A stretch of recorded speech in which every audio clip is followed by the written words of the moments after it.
Hey guys, thanks for tuning in to another episode of the Detour Live. I'm your host, Dan Jones, joined as always, four-time National Road Champion from Australia, John Trevorrow, voice of cycling, Phil Liggett, and head DS for Team BikeExchange Jayco, Matthew White. And happy International Women's Day to all the ladies out there. Johnny, surely you got some special words to all our female audience? Well, of course, I'm a big fan of the ladies, and especially of ladies in sport. Good job you qualified that, John. I just love setting him up. Just what's he going to give us here? No, I mean, but women's cycling has been great for a while, but some of the racing they've been putting on in the last couple of years has been amazing, getting better and better. I thought the just very recent Strade Bianche was another a great event.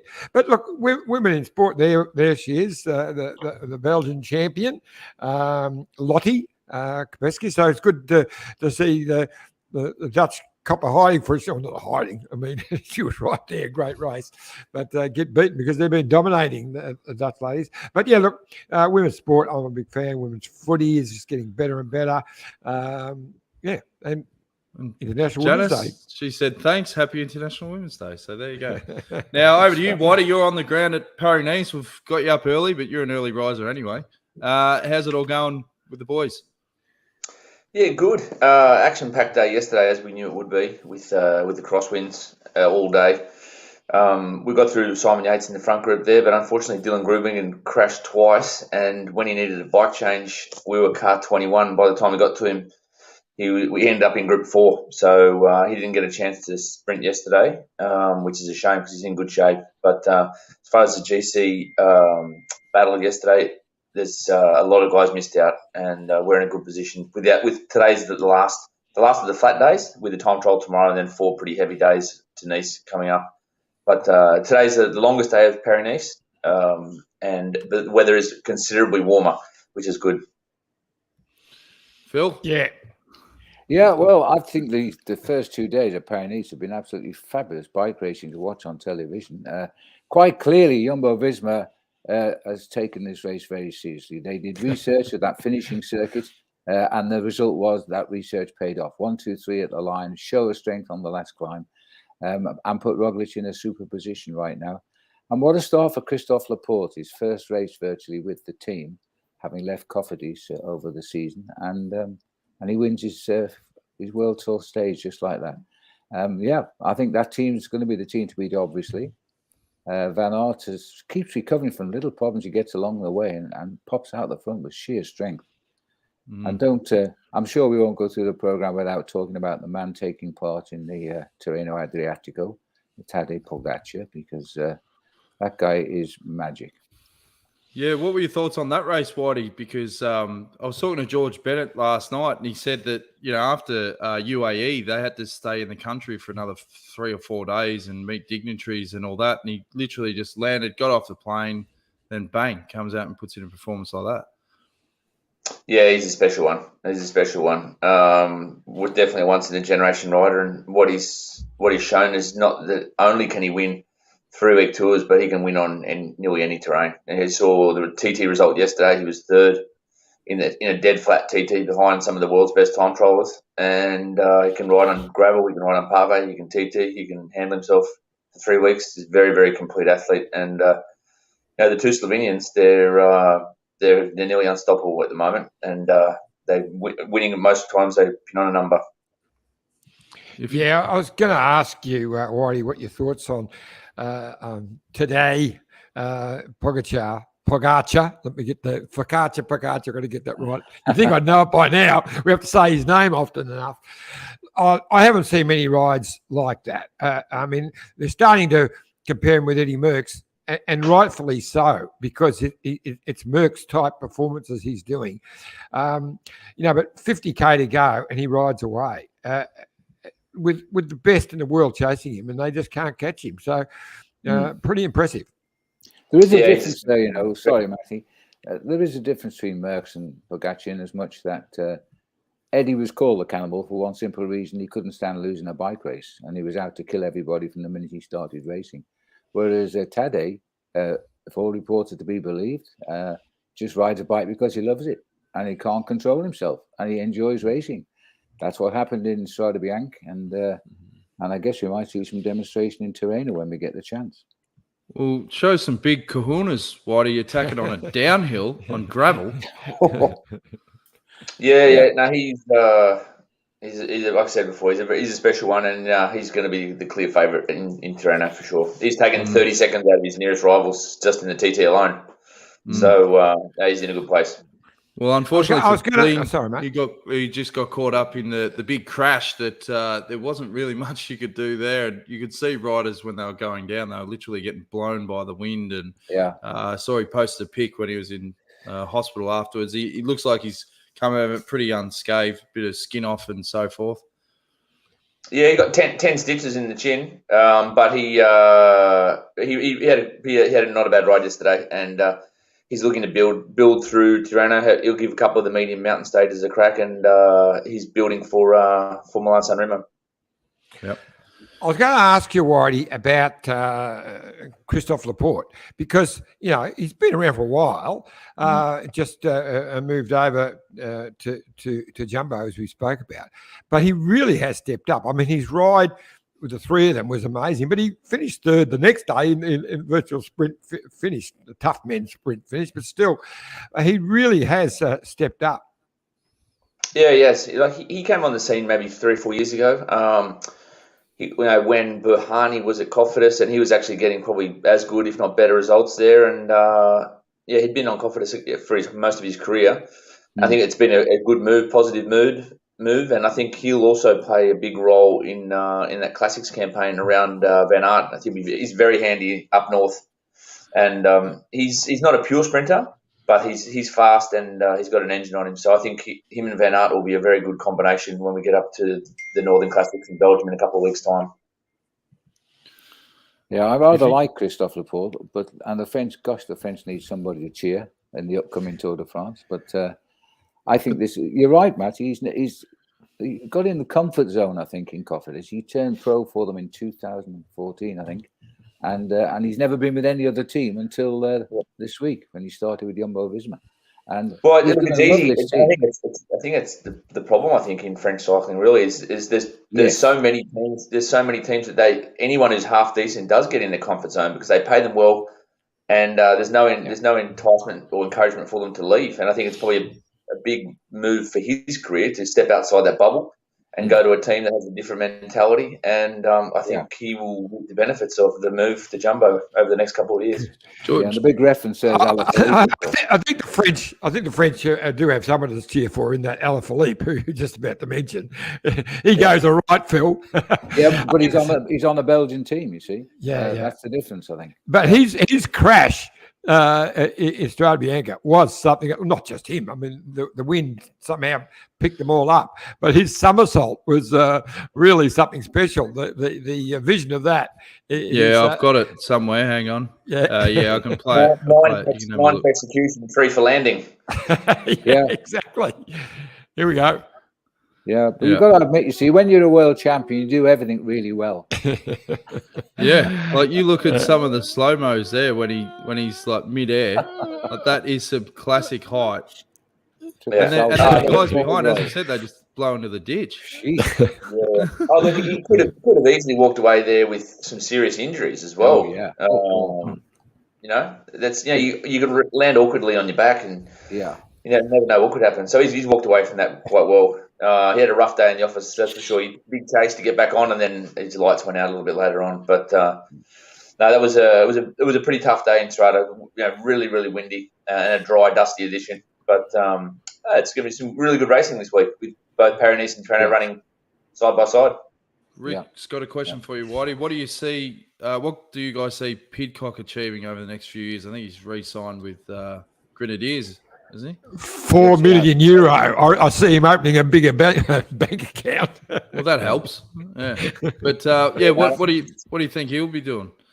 I know that for the immediate future, the next 2 or 3 years, he's going to stick to the similar sort of template that he's on at the moment, and that's be a multi-sport athlete. So he's going to tap into the mountain bike stuff, tap into the cyclocross stuff, and he's not going to do any GC as far as the Grand Tours over the next 3 years. He's made that pretty clear. But look, he's very, very talented, and he can win on a lot of the one-day races that we've got here. And I think he'd be really interesting to see how he goes this year in the classics with another year under the belt. And last year was his first time up there, and he's rode some really solid rides. And he also climbs quite well as well. So he's potentially one of the world's best one-day riders. I see him turning into. Now, back to what we were saying about Paris-Nice with the 1-2-3 finish. George Bennett loves a good conspiracy theory, and he said, the French hated Jumbo-Visma for, dominating the Tour de France and obviously losing it, I think it was 2020 to Tadej Pogacar in the end. But he said it was such a good move letting the Frenchman win, just to win back that sort of support from the locals. It was a pretty easy decision in the end, you'd think, Iffy. Well, it wasn't just because he's French and they're in France. It's because he did a fantastic job. Roglic, is favourite to win the bike race. Yeah. I'm sure that they were just thinking about a man who's done a lot of work for them. Is going to do a lot of work for them this year to give him an opportunity. That's all it was about. But what it reminded me of, and this is the lead-in, is how important was it? Little things like I remember back in 2014, Whitey, when you had the opening stage of the Giro and it was the team time trial and you made the call to give the jersey to a guy like Swain Tuff. Yeah, look, I probably wouldn't have given it to the Frenchie. With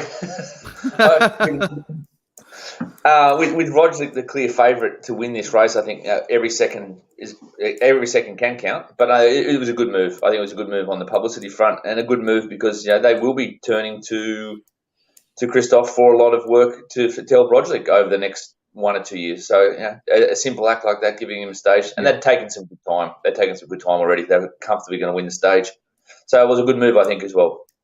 Don't forget, he worked so hard on that stage, and they obviously all recognise this guy's with us. He's one of us now, and they've given him a new mental approach to the sport. I think he's going to have a great season. Yeah. So you're right. That was a present, yes. But it was a present because of the work he delivered during the day. I'm sure of that. But my point earlier was did you see effect on the culture from when Swaino took the pink jersey back in 2014? In fact, sending a message that anyone on their day will get the opportunity, and it was almost paying back the work that he did the year before at the Tour de France. Yeah, or every time we basically won a team's time trial was because of the work that Swain had done. So no, it does have a positive effect on the culture of the team, definitely, Jonesy. And at the end of the day, Roger's confident that he's going to be able to win this race anyway without the extra 4 seconds bonus, and he's just got a new teammate who's going to be even more committed for as long as they're around. So I think it was a very good move. Now, if you anything you want to add to Whitey before we let him go? As always, it's great to have you on board with us, mate.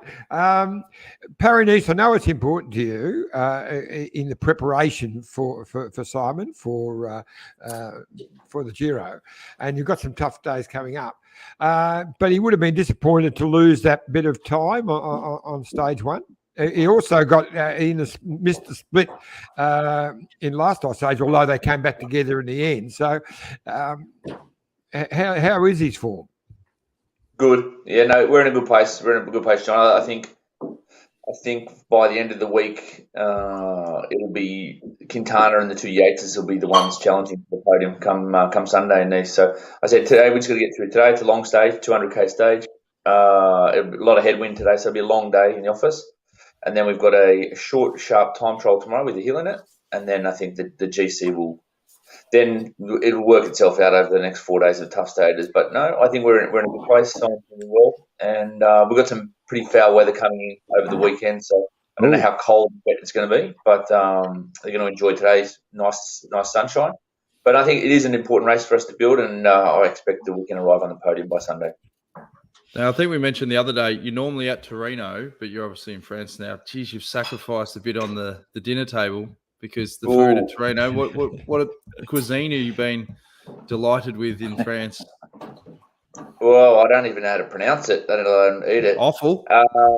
No. You do make sacrifices. It's the first time in 14 years I haven't been in Torino. and probably the last. I'm not a big fan of the cold, Jonesy, and it's been quite fresh the last few days around Paris and where we've been. But no, we're a good team here, and it's good to start the juggernaut moving towards the Giro with a group of guys here, and the more races I do with Simon and a couple of those other key guys, the better running into May. Mm. But back to the food, a lot of stews because it's cold. French stews, mushrooms, bouillabaisse. Yeah. Last night was some sausages and some other hot stuff. Bad. But I've had a couple more croissants this week than I did. Don't sound excited, Whitey. You don't sound very excited. Listen, before you go, Matty, and it's great to have you on as always. Yeah, good luck, Matty. But being an International Women's Day, we didn't really talk about the Strade Bianche Donna as the ladies' race. So we had two Aussies up there. We mentioned Lottie and Annemiek, who were the two strongest. They went away. They wouldn't work with Annemiek. They got caught, but they then rode away up the final climb, and they were the strongest. But the two Aussie girls who I was impressed with, Grace Brown, she was up there right in that mix in that final group.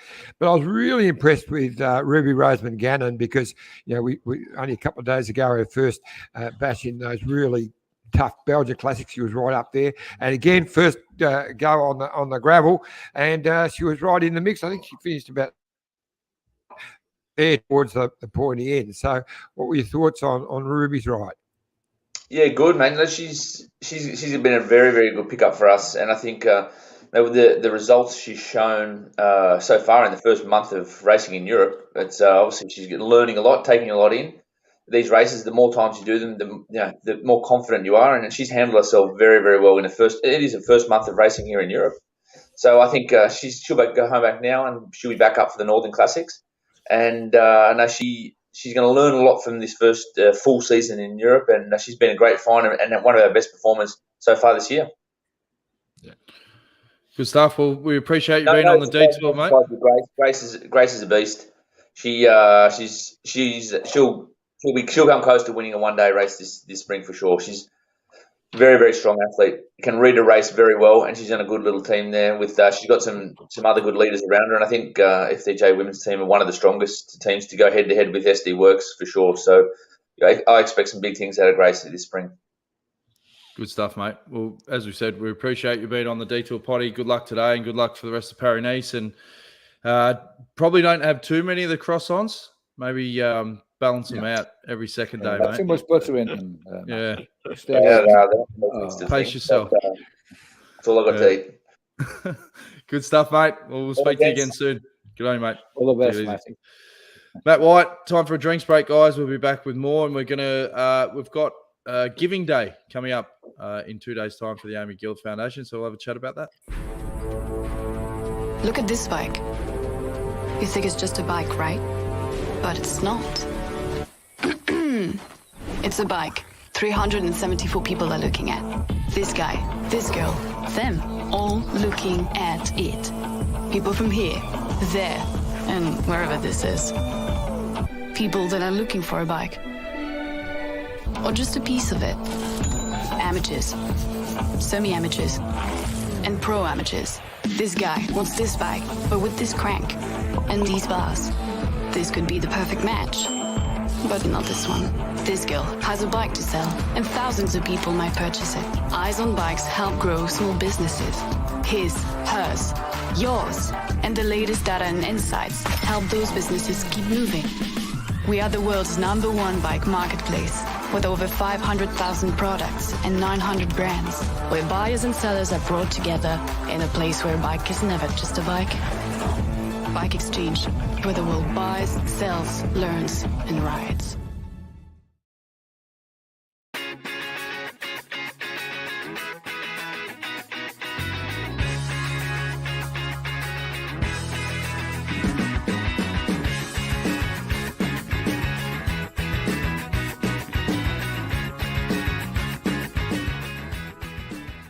Are you dreaming of the ultimate cycling holiday?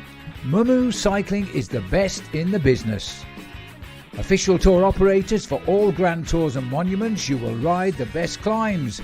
Enjoy VIP access and race viewing, all hosted by some of the world's best pros, including 17-time Tour de France rider and Paris-Roubaix champion Stuart O'Grady. Start planning your ultimate holiday at www.mumucycling.com.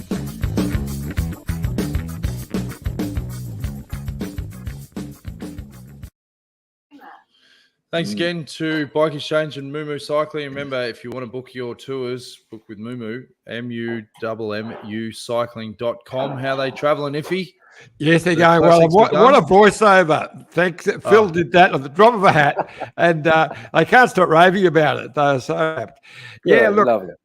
They've just released a couple of new trips. There's a new trip in the Pyrenees. So there's got so many people wanting to go to the Tour de France that they're releasing a new trip. So if you want to come to that Pyrenees section, there are some spots available. I think there's a couple of spots available in most sections of the Tour de France.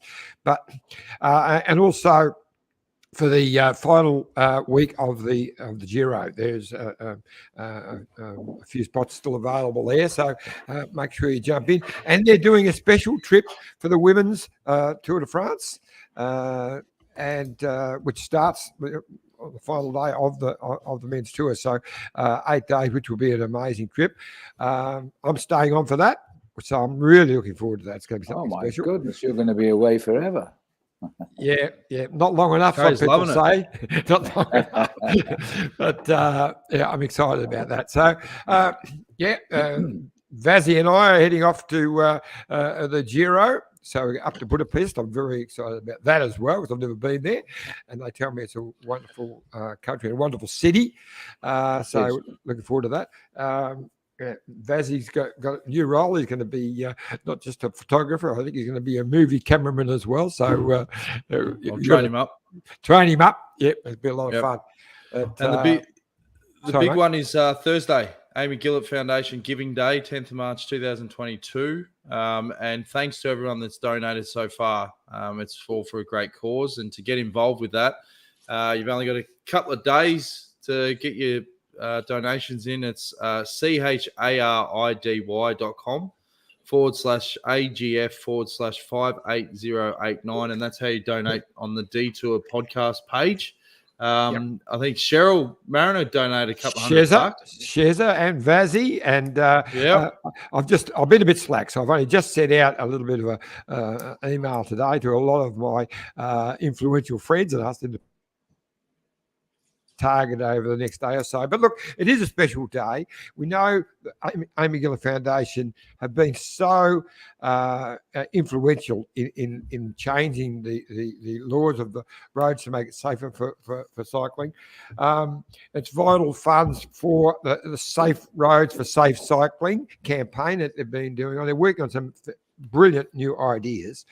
And, the other events that they have done to raise funds, like the Grey Ocean Road Grand Fondo, haven't happened. So we do really need the support of our cycling family out there to jump in on it. And they've got some wonderful partners who have offered to match dollar for dollar. So every dollar that gets donated, some of the great partners of Amy Gillett are matching that. So that's good, because it doubles our detour donation that we will put in. But look, it is something special. I mean, anyone who rides the bikes out on the roads knows that we need a real awareness to everybody, to the cyclists and to the vehicles, about working together. And this campaign of a metre matters, a metre and a half matters, has been really, really great. But their new campaign to work with some with the councils to design cycle paths that move the cyclists away from the vehicles. That's the future. Like what they've been doing in Holland and Belgium and Scandinavia for nearly 100 years. We've been a little bit slow catching on to that, but it makes all the difference. Every bike you see is one less car on the road. Hey, think about that. Yeah. That's right. Well, you won't have a problem here soon, John, because our petrol is about to go through the roof.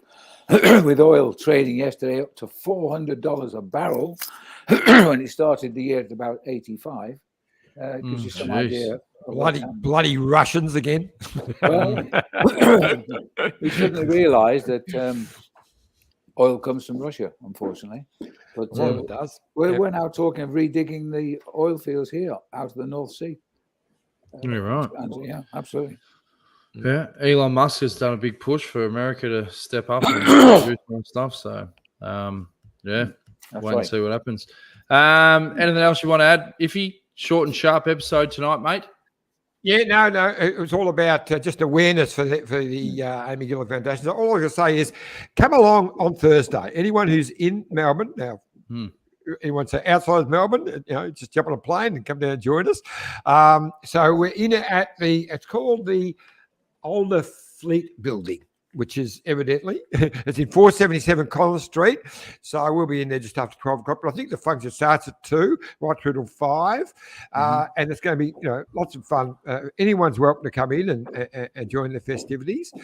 You and I are doing a podcast from there. I think it's going to be going about 3 o'clock, I think. 3 o'clock. And that'll be a bit of fun. It's a bit early in the morning for you, Just Phil. a bit, yeah.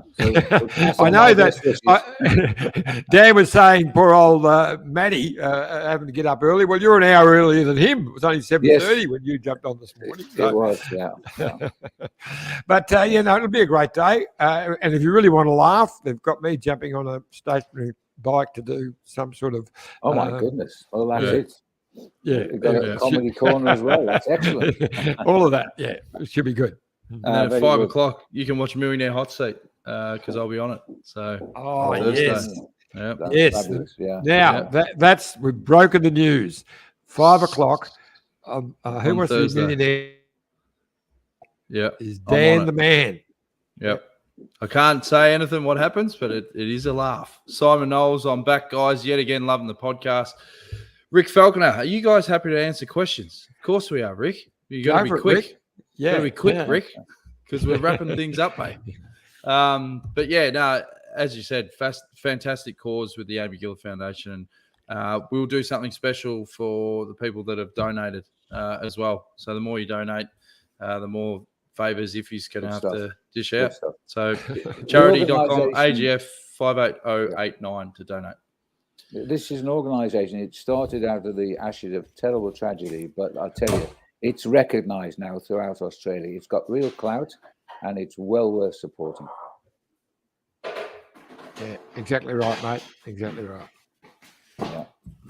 Out of tragedy can sometimes come some, some wonderful moments as well. We'll never forget Amy Gillett safe after what happened. Never.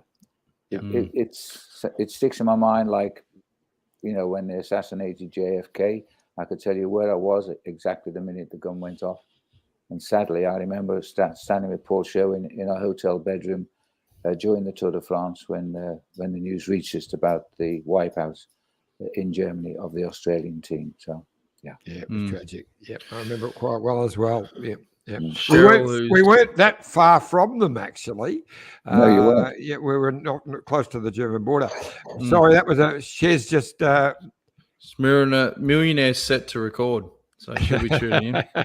I think the phone's going to be flooded. It's going to be flooded. That's good.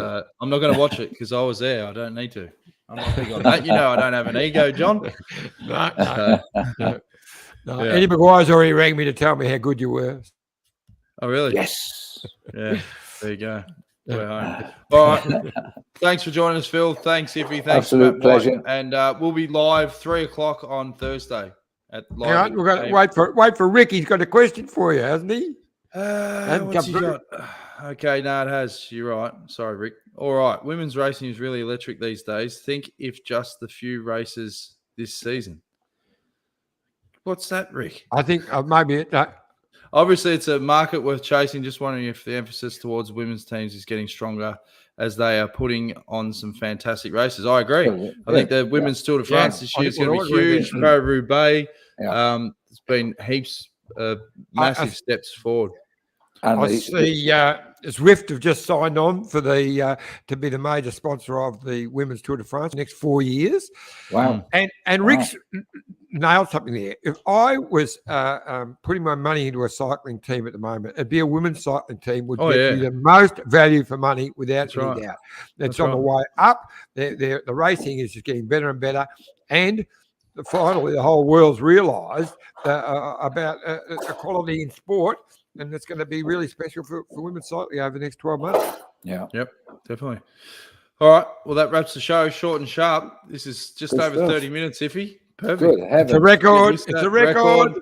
All right. Thanks for joining us, Phil. Thanks, Iffy. All the Thanks best. for supporting the show. Thanks, YouTube.com/The Detour Podcast. We'll see you on Thursday, 3 p.m. Australian Eastern Standard Time, live from the Amy Gillett Giving Day. See you then. Cheers.